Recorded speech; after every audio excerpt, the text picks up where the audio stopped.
And very happy to have on the line with us Michael McClean, Michael R. McClean. He is a contributing writer to Jacobin Magazine and a teacher. His website, or you can read his article at jacobin.com. His Twitter handle is McClean, MCLEAN_history, or at Jacobin Magazine. And Michael, welcome to the program. It's a pleasure to be here.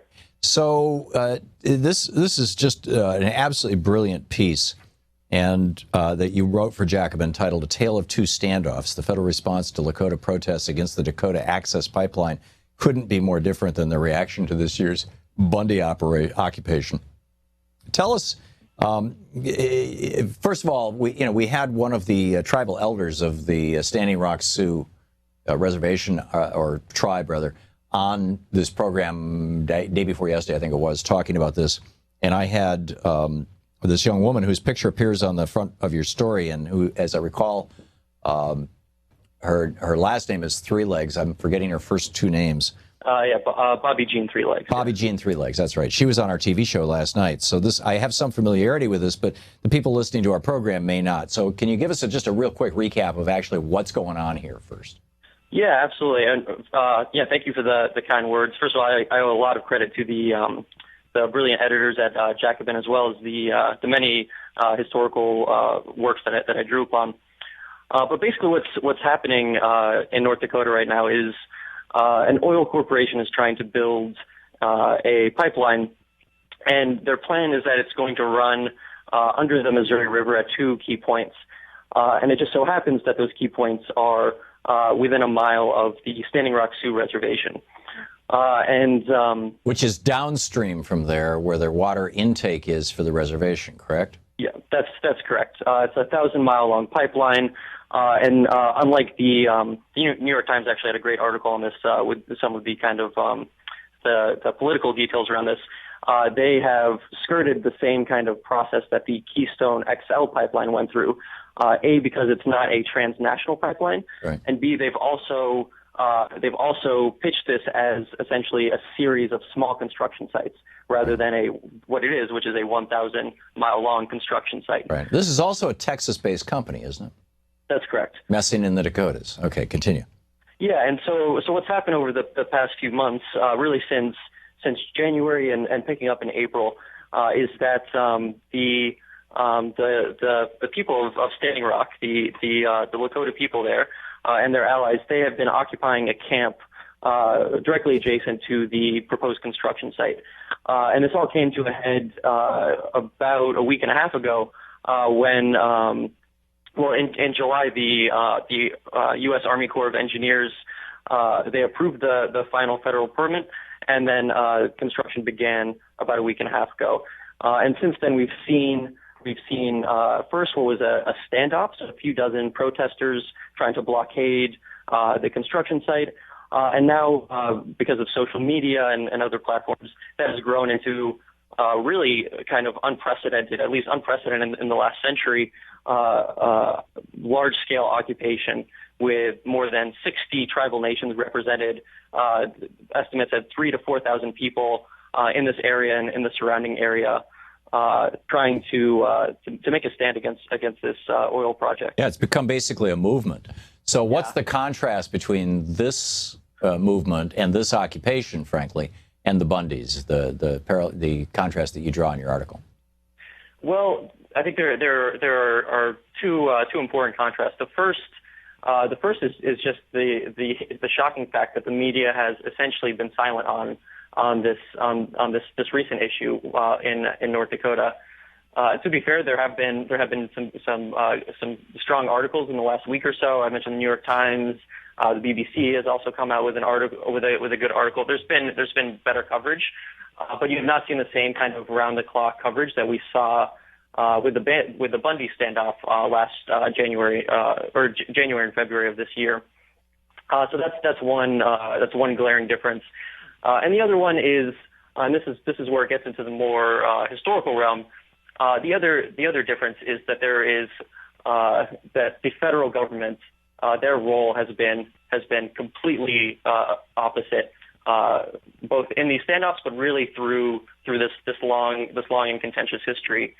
in my article, I talk about how the federal government really for 200 years has worked, you could say, tirelessly to promote the interests of white settlers and farmers who moved into the West. And on the other hand, that intervention has fairly consistently come at the expense of the Native Americans who are already living there. Right. And in this case, we can expand that beyond white Americans and farmers to the corporations that they control. Yeah, that's exactly right. And that was something that for me, that's the takeaway of the piece, is the role of history in this. And I'm not sure if this is a recent phenomenon or if I'm just noticing this now, but there seems to be a complete disconnect between journalism today and relevant historical context. And so a lot of the articles I was reading about the standoff didn't go beyond a year or two in the past, which I thought to me was missing a key aspect of this protest. Because if you watch the videos, which are on YouTube and Facebook, if you follow the Sacred Stone Camp on Facebook, a vast majority of their rhetoric is rooted in history. That is these dual legacies of I think I'd say strength and subjugation. That on one hand they have been brutalized by the American government in incidents like Wounded Knee, and yet there's also been they've also experienced great strength when they've been able to unite around a common cause, as in the case of the Battle of Little Bighorn. Mm-hmm. And so they don't see this pipeline as simply a random occurrence or an isolated incident. They see this very much as part of this long contested history. Yeah. So what's the state of affairs right now? Billie Jean, as I recall her name, Three Legs last night on the TV program, and the tribal elder we had on, I don't have his name in front of me, a couple of days ago here on this program, talked about everybody's invited to come. They're actually inviting people to come to North Dakota and participate in their protest. How would you get there? Where is it? What's the nearest airport you'd fly into? Stuff like that. These are great questions. I would encourage people, if they're interested in this, to go on Facebook and to look at the Sacred Stone Camp on Facebook. Okay. That's where you can really get the up-to-date news coverage of it. But so basically, the state of things is that they are encouraging people to join them. They have a ban on any kinds of weapons, also bans on drugs and alcohol. They're inviting people to join them in prayer, which has also been interesting to watch that story progress, because a few days after the standoff began, a sheriff went on television and said that they had reports of shooting and pipe bombs, which to me, I interpret that as just a pure fabrication. Turns out it was. As far as I know, there's no evidence of anything. Yeah, no, absolutely no evidence of that. But the New York Times, in their article, they caught something that I totally missed, which is that the Lakota protesters were probably talking about their chanupa, that is their pipes. Their pipes, which they use as part of their prayer service. Part of their exactly their religious services. So it's been completely nonviolent. They're encouraging people to donate to the camp or to join them. They will be needing supplies over the coming days and weeks. Right. Because the state of North Dakota, which originally provided a tanker of water, as they often do in these kinds of large gatherings, they actually pulled that away, and they're now blockading certain parts. Whereas the Bundy boys could take a trip to the 7-Eleven when they wanted to. It's amazing. Michael R. McClean. Thank you, Michael. Yeah, thank you. This is the Thom Hartmann Program. You can read his piece over at Jacobin Magazine, JACOBIN MAG.com. We'll be right back.